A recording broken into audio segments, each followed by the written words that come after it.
pastor. Yes, the irony is not lost on me that I call myself the northern pastor, and yet I live southernmost part of Canada. Deal with it. I wanted to talk today about something that I've noticed among Christians over the past 4 or 5 years. It's this trend. I think that anything man-made is bad. Vaccines, bad. Medicine, bad. Technology, bad. Processed foods, okay, bad example. And yet, modern education, bad. Doctors, bad. Lawyers, okay, well, that's a given. Now, I want to preface this by just making sure what we're talking about. If we're talking about getting into heaven, if we're talking about life before God, if we're talking about salvation or justification, then yeah, man-made things are indeed bad, evil, sinful, no matter how good they may seem. But what about before men? What about in creation? Can man-made things be good so that they help us serve each other? Yes. This all boils down to the question, did God give you and me, our reason? Yes. Yes, of course. The first article says, I believe that God has made me and all creatures, that he has given me my body and soul, eyes, ears, and all my members, my reason, and all my senses. God gave us our reason. That means that our reason can and does think of things, invent things, create things that are good, and be of help to others, and are a blessing, blessings from God. Now, that doesn't mean that these things don't have their sinful uses or their sinful purposes. Of course not. That's who we are. We're always going to find some way to get a sinful use out of a hammer, or a sinful use out of a shovel, or a sinful use out of a car, or a needle. We'll even find a sinful use out of a loom. It's not just because these things are man-made that make them automatically bad. Our reason is good. It's given by God, and it is good. And it makes good things. It serves the neighbor. Millions of lives have been saved through vaccines. Diseases like smallpox, measles, the mumps, even something as frightening as Ebola has been treated and kept at bay by vaccines. Some of these even disappeared because of vaccines. Processed food, yeah, it causes problems. And yet, it also made food accessible and cheap for many, many people.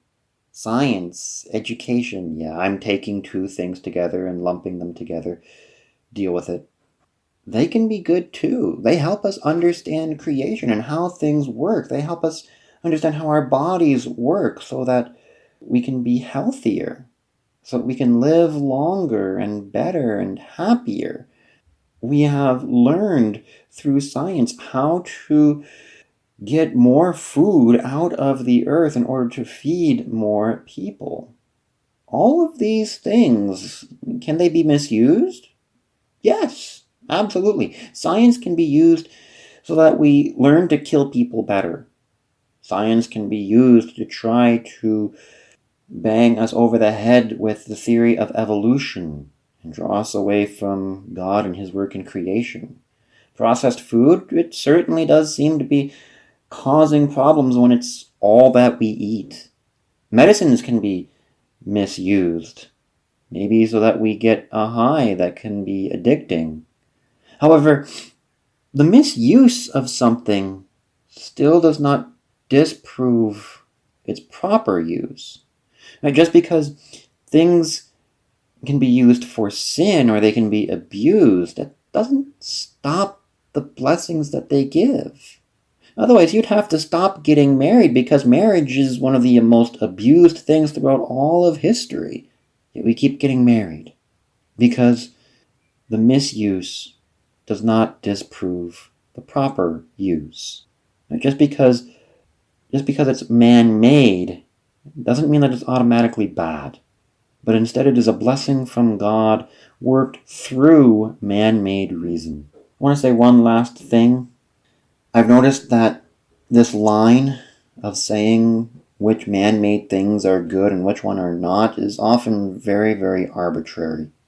Vaccines are bad, but here's my man-made vitamins and oil extracts and other extracts, and who really knows how they made them, but some man made them in a lab somewhere.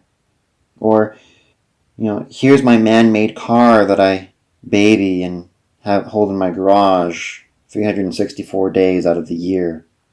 The internet is bad, but here's my flip phone that I say is okay.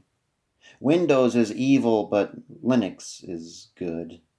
Yeah, that one might actually be true. We pick and we choose what's good by our own guideline, by our own measurement, and usually it follows after our hobby horses.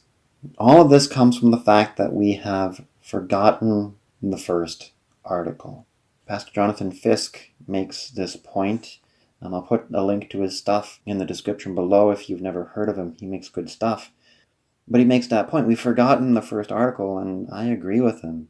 We've gotten afraid of calling those things that are man-made good, and thank God for them.